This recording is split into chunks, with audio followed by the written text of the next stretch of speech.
말씀은 누가복음 2장 12절로 14절의 말씀이 되겠습니다. 누가복음 2장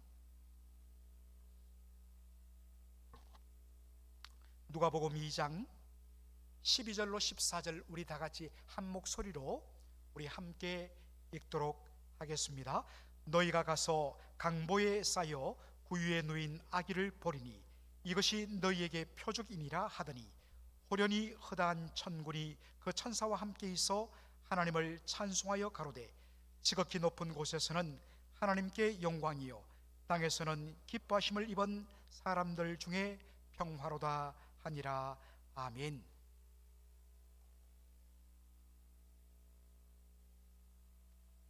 제가 일부 예배 때도 말씀을 드렸습니다만 6년 전에 12월 첫째 주일날 제가 우리 맥클린 한인 장로교회 담임 목사 후보자 5명 중에 두 번째로 제가 설교하러 왔었습니다. 그때 설교했던 본문이 지난 주부터 했던 누가복음 2장 8절로 14절의 말씀이었습니다. 여러분 처음 들어보십니까? 예, 시간이 많이 지났습니다. 그때 기억하기로 구유와 영광이란 제목으로 제가 말씀을 전했었습니다. 그런 의미에서 오늘 제가 전하는 이 설교의 한 부분은 그 내용과 어떤 면에서는 일치할 수 있습니다. 그러나 또한 주께서 묵상하는 가운데 더 풍성한 은혜, 그때 보지 못했던 풍성한 은혜를 저한테 더해 주셨습니다. 그래서 원래 제가 처음 잡았던 설교 제목은 영광과 평화였습니다. 그런데 영광 부분을 다루고 묵상하고 준비하는데 하나님께서 이 설교 내용 전체를 주셨습니다.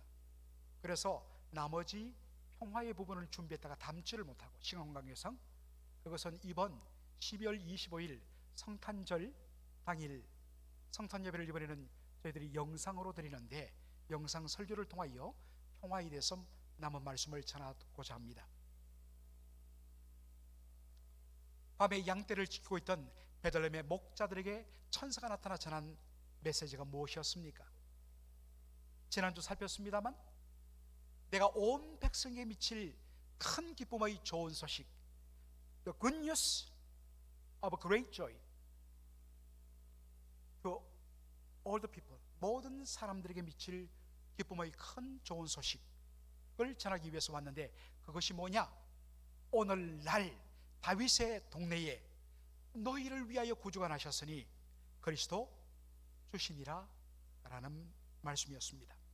여러분 여기서 우리가 특별히 주목할 표현 두 가지가 있습니다. 하나는 다윗의 동네, 또 하나는 그리스도입니다. 먼저 그리스도, 지난 시간에도 말씀드렸지만 그리스도는 헬라어로 그리스로 기름 부음 받은 자란 뜻입니다. The anointed one, 기름 부음 받은 자.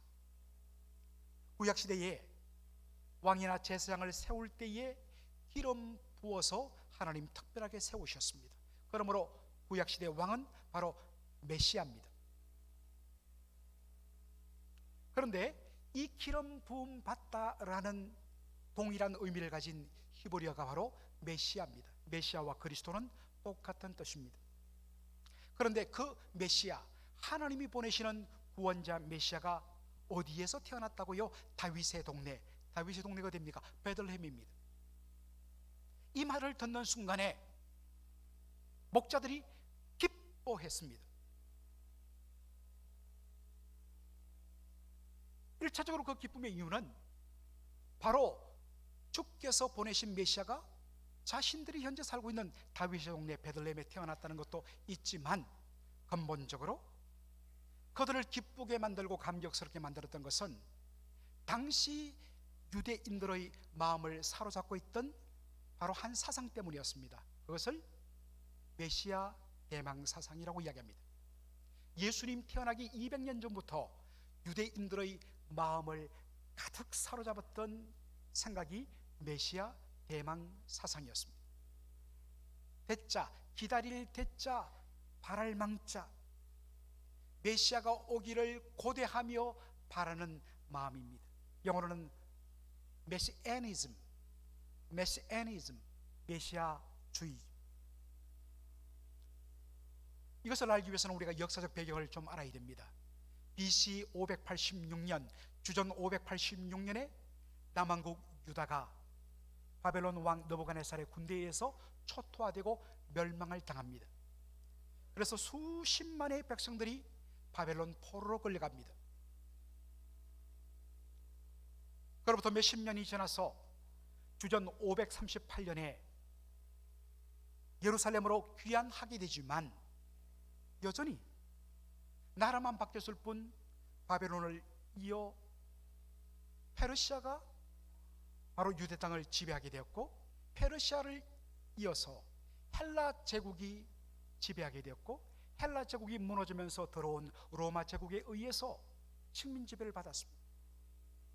몇백 년 동안 식민 지배, 외세의 지배 아래 놓인 것입니다.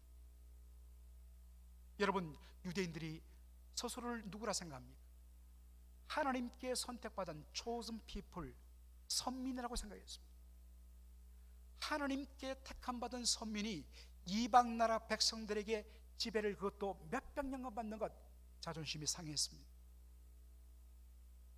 바로 이것 때문에 그들의 마음을 파고들던 것이 메시아 대망 사상이었습니다. 메시아가 오시면, 하나님이 보내시는 메시아 구원자가 오시면 그의 디바인 파워, 신적인 능력으로 단숨에 로마 군대를 물리치고 우리에게 해방을 줄 것이며, 그리고 무너진 다윗의 왕국을 예루살렘에 세울 것이며, 그의 신적인 능력으로 가난과 빈곤의 문제를 해결하며 풍요와 번영을 안겨주는 그러한 시대를 오게 할 것이다. 누가? 하나님이 보내시는 메시아가. 그것이 가장 잘 나타난 것이 무엇이었습니까? 예수님께서 예루살렘 성에 입성할 때에 백성들이 밤추리 종려가지를 흔들며 찬송하리로다 호산나, 주의 이름으로 오시는 이여 다윗의 후손이여. 그들이 고대하던 메시아, 신적인 능력으로 로마 군대를 물리치고 예루살렘에 이제 다윗의 영광을 재현할 왕국을 재건할 메시아가 입성하는 걸로 알아서 그렇게 환영했습니다. 그러다가 자신들의 기대와 다른 예수님 모습을 보고서 실망하여 십자가에 못 박으라고 돌변했습니다. 이것이 그들이 생각하던 메시아관이었습니다. 구약 성경을 보면 하나님 보내시는 이 메시아는 다윗의 후손으로 이 땅에 태어날 것이라고 거듭거듭 약속했습니다. 특별히 미가서 5장 2절을 보면 베들레헴 에브라다야, 너는 유다 족속 중에 작을지라도 이스라엘을 다스릴 자가 내게서 내게로 나올 것이라. 이스라엘을 다스릴 자, 왕입니다. 왕은 기름 부음을 받아 세워집니다. 메시아입니다. 그가 어디에 태어난다는 겁니까? 베들레헴에 태어난다는 것입니다. 다윗의 후손으로 이 땅에 온다는 것입니다. 바로 이러한 메시아 대망사상으로 가득 차 있던 목자들에게 천사가 전한 소식이 무엇입니까? 오늘날 다윗의 동네에 너희를 위하여 구주가, 하나님이 보내시는 구주가 나셨으니 곧 그리스도 메시아 주라. 그러니 이들이 기쁨으로 뛰지 않을 수가 없었던 것입니다. 감격했습니다. 그러나 그 다음에 곧바로 들려진 천사의 이어진 말 때문에 그들의 마음속에 큰 충격이 임했습니다. 무슨 말씀이었을까요? 누가복음 2장 12절 보니까 너희가 가서 강보에 쌓여 구유에 누인 아기를 보리니 이것이 너희에게 표적이니라 하시니라. 베들레헴에 그날 밤에도 수많은 아이들이 태어났는데 누가 도대체 하나님이 보내시는, 다윗의 후손으로 하나님이 보내시는 그리스도 메시아인가? 어떻게 확인할 수 있는가? 그 표시가 뭔가, 사인이 뭔가 했을 때 강보에 쌓여 구유에 누인 아기를, 여러분 구유에 누였다면 어디에 있다는 겁니까? 마구간에 있다는 겁니다. 그것이 바로 하나님이 보내신 메시아다. 그 이야기를 듣는 순간에 목자들의 심정이 어떠했을까요? 충격과 혼란에 쌓였을 것입니다. 왜냐하면 그들이 그동안 고대하며 그리던 영광의 메시아와는 너무나 거리가 먼 모습이었기 때문입니다. 그들이 고대하던 능력의 메시아와는 너무나도 형편없이 나약하고 천한 모습이었기 때문입니다. 그런데 혼란스러워하는 바로 그들 앞에 어떠한 장면이 연출됩니까? 13절로 14절에 보니까 호련히 처단 천군이 천사와 함께 있어 하나님을 찬송하여 가로되 지극히 높은 곳에서는 하나님께 영광이요 Glory to God in the highest. 이것을 라틴어로는 Gloria in excelsis Deo. 우리가 아까 찬송가 125장을 우리 찬양팀 인도로 불렀습니다만, 영광 영광 그걸 부르는 후렴구가 영어 찬송으로 보면 Gloria in excelsis Deo. Gloria 영광 누구께? Deo 하나님께. 어디서? In excelsis 가장 높은 곳에서. 가장 높은 곳에서는 하나님께 영광이요 땅에서는 기뻐하심을 입은 사람들 중에 평화로다. 이 찬양이 울려 퍼지는 것이었습니다. 여러분, 목자들의 생각에는 구유에 누인 아기는 하나님의 영광과는 너무나 거리가 먼 것처럼 보였습니다. 그들이 고대하고 사모하던 능력의 메시아, 영광의 메시아와는 너무나 큰 갭이 느껴졌습니다. 그런데 천군전사는 이 구유에 나신 아기에 대하여 하나님께 영광이라고 찬송하는 것입니다. 여러분, 여기서 우리가 발견하는 사실이 무엇입니까? 우리가 지금까지 갖고 있던 하나님의 영광의 개념과 하나님이 원하시는 영광과는 어마어마한 거리가 있다는 것입니다. 제가 하나님의 영광에 대해서 여러 차례 설교를 했는데 그때마다 제가 여러분이 알기 쉽도록 반복적으로 든 비유가 있었습니다. 올해 팬데믹 가운데도 도쿄 올림픽이 열렸죠. 다들 사람들의 관심이 없을 거라 했지만, 관중이 하나도 없었지만 오히려 TV를 통하여서 세계인들이 열광했습니다. 올림픽 경기에서 금메달을 딴 사람이 크리스찬일 경우에 인터뷰 때 제일 먼저 일성이 뭐냐?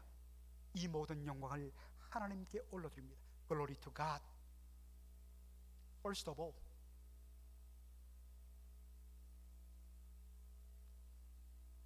미국에서 저희들이 살기 때문에 이제는 뭐 그런 것을 잘 접할 기회가 없습니다만, 지금도 한국에는 이 연말 시즌을 맞이해서 각 방송사마다 연예대상, 뭐 가요대상 시상식이 있습니다. 그때에 크리스찬이 대상을 받았을 경우에는 울면서 이 모든 영광을 우리 하나님께 올려드립니다. 참 그러한 것들을 들을 때마다 우리의 가슴이 찡합니다. 요즘에는 그러한 기도를 잘 못 듣지만 옛날만 해도 그 예배 시간에 우리 어르신들, 장로님들이 기도할 때마다 주여 우리 자녀들이, 특별히 주일, 어린이 주일 같은 경우에 주여 우리 자녀들이 머리가 되지 말게 하시고 이 세상에서 꼬리가 되지 말게 하시고 이 세상에서 머리가 되게 하여 주옵소서. 아마도 지금 우리 여기에 할아버지 할머니들 자녀들이 명절에 모일 때마다 아마 기도할 때 그런 기도를 하실 것입니다.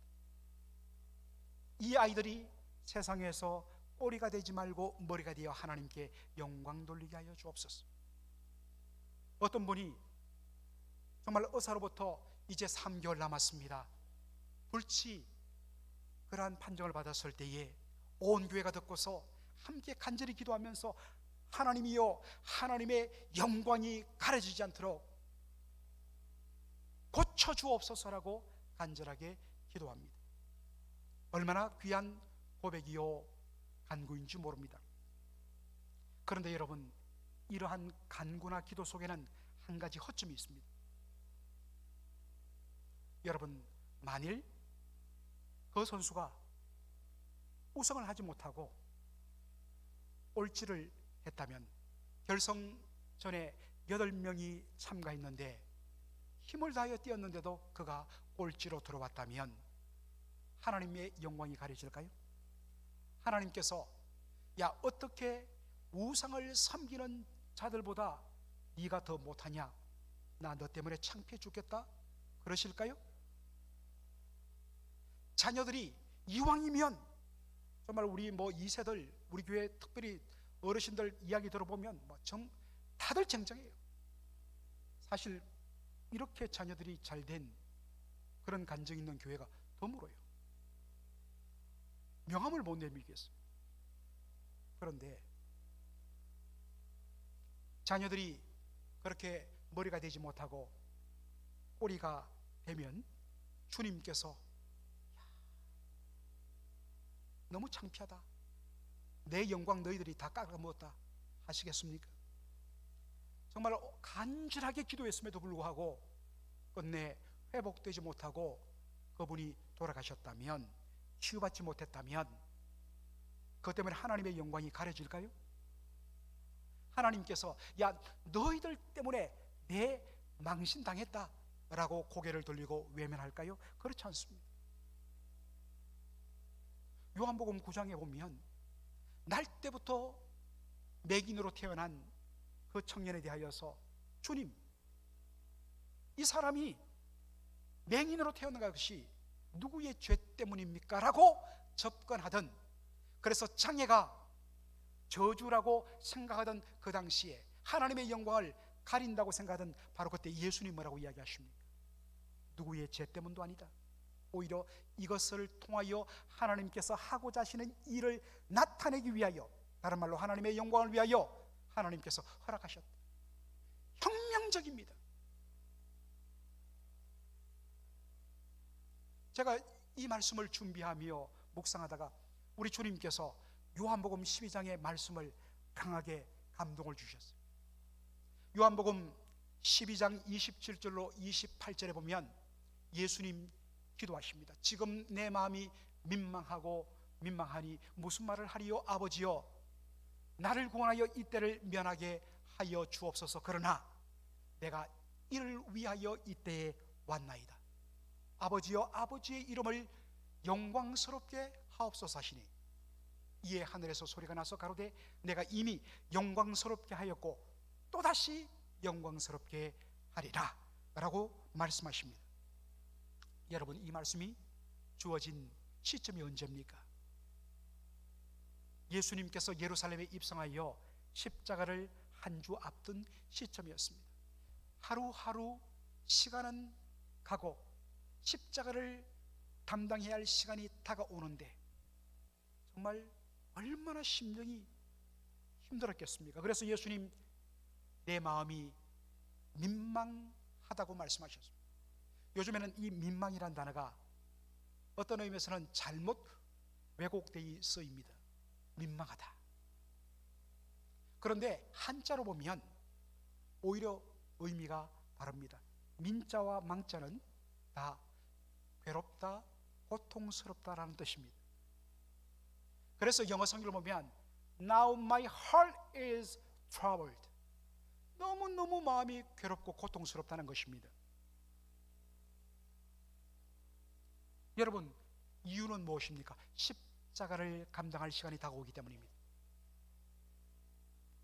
그래서 예수님 하나님 아버지께 기도합니다.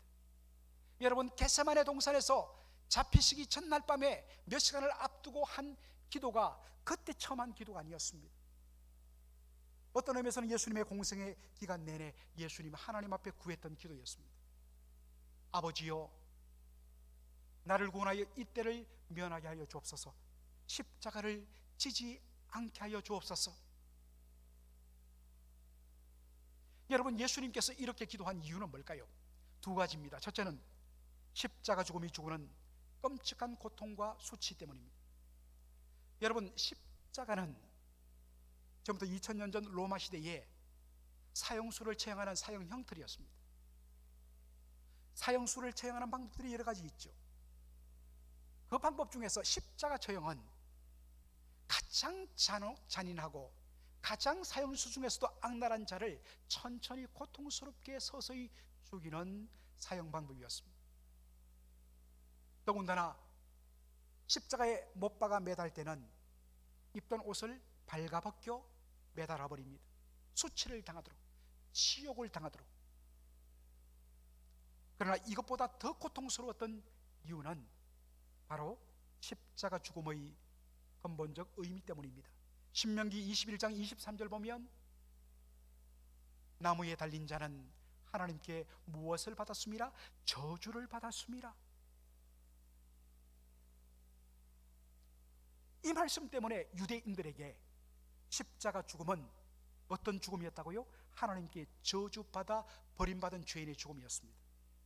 여러분, 예수님 누구십니까? 예수님은 하나님이 사랑하시는, 지극히 사랑하시는 하나님의 독생자십니다. 그런데 사랑받는 하나님의 아들이 아버지 하나님으로부터 저주받고 버림받아 죽임당한다는 것, 이것만큼 고통스러운 일은 없었던 것입니다.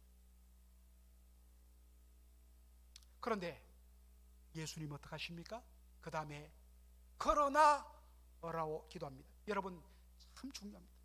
우리는 내 소원과 내 어떤 몇은 간절함을 가지고 끝까지 그러므로 주여 주시옵소서 주시옵소서로 땡 끝납니다. 그런데 예수님 솔직합니다. 자신의 안타까움과 답답함을 이야기합니다. 주여 나로 이 때를 면하게 하여 주옵소서라고 기도해요. 그러나 예수님의 기도에는 그러나가 있습니다. 그러나 내 뜻대로 마옵시고 아버지의 뜻대로 없소서. 그러나 내가 이를 위하여 왔나이다. 십자가를 지러 왔나이다. 아버지여, 아버지의 이름을 영화롭게 하옵소서. 예수님이 이 땅에 오신 이유는 자기의 영광을 위하여서, 자기 뜻을 이루기 위하여서, 자기를 드러내기 위해서 오신 것이 아니라 아버지의 영광을 위해서 오셨다는 것입니다. 아버지의 영광은 무엇입니까? 아버지의 뜻이 이루어지는 것입니다. 그러면 그 아버지의 뜻은 무엇입니까? 죄인들의 구원과 영생입니다. 그리고 이것의 실현 방법은 하나님의 아들이신 예수님이 우리 죄인들을 대신하여 저주받고 피 흘려 죽음으로 이루어지는 것이기 때문에 예수님 하나님께 온전히 열어놓습니다. 아버지요, 아버지의 이름을 영화롭게 하옵소서. 그때 하나님의 음성이 들리죠. 내가 이미 영광을 받았다 라고 말씀하십니다. 여러분, 진정한 영광은 하나님의 뜻이 이루어지는 것입니다. 그 하나님의 뜻을 이루는 것이라면 구유의 누인 모습으로 이 세상에 처음 등장하는 것이나 아니면 십자가에서 벌거벗긴 채로 하나님께 저주받은 죽음의 상징인 십자가에 못 박히는 그 고통이나 기꺼이 감당하겠습니다 라는 것입니다. 여러분, 이것을 다시 한 번 더 확증해 주는 장면이 어디에 나옵니까? 몇 주 전에 제가 사도행전 7장을 가지고 스데반의 순교를 다루었습니다. 사도행전 7장 55절에 보니까 스데반이 성령이 충만하여 하늘을 우러러 주목하여 하나님의 영광과 및 예수께서 하나님 우편에 서신 것을 보고, 제가 그때는 예수님께서 하나님 우편에 서신 모습의 의미가 무엇인지에 대해서 집중적으로 다루었습니다. 오늘은 시선을 앞으로 와서 순교를 앞둔 스데반의 눈앞에 무엇이 나타났다고요? 하나님의 영광입니다. 여러분, 지금 스데반이 어떤 상태입니까? 승리자의 모습이 아니라 패배자의 모습으로, 비참하게 돌 맞아 죽는 비참한 모습으로. 성령 충만 받은 베드로는 한 번 설교에 3,000명이 회심하는 열매를 거두었는데 자신은 외쳤는데 한 사람도 도로기는커녕 돌 맞고 지금 죽음 앞에 놓인 패배의 모습입니다. 그런데 스데반 눈앞에 무엇이 나타났다고요?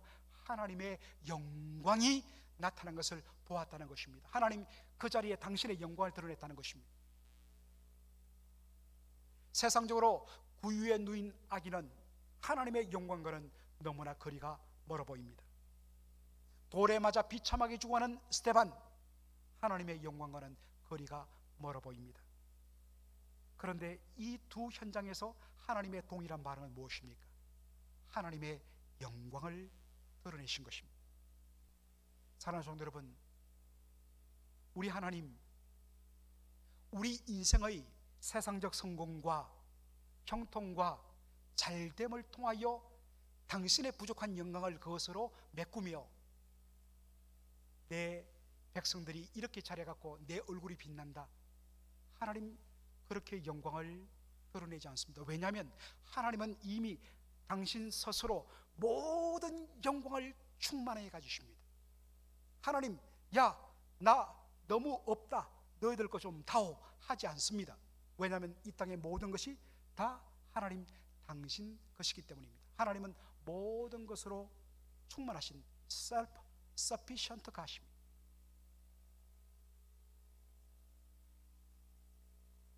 하나님은 도리어 하나님의 백성이 이 땅 위에서 하나님의 뜻을 통하여 우리 하나님이 어떤 분이신지,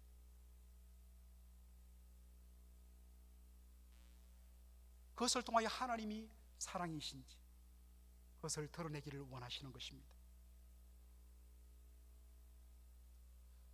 구유에 누인 아기, 십자가의 저주를 받고 벌거벗긴 채 매달려 있는 고통스러운 저주받은 죄인으로서의 예수, 고통스럽지만 그것을 통하여 우리 하나님은 사랑이시라, 그것을 통하여 하나님 영광 받으시는 것입니다. 하나님은 오늘도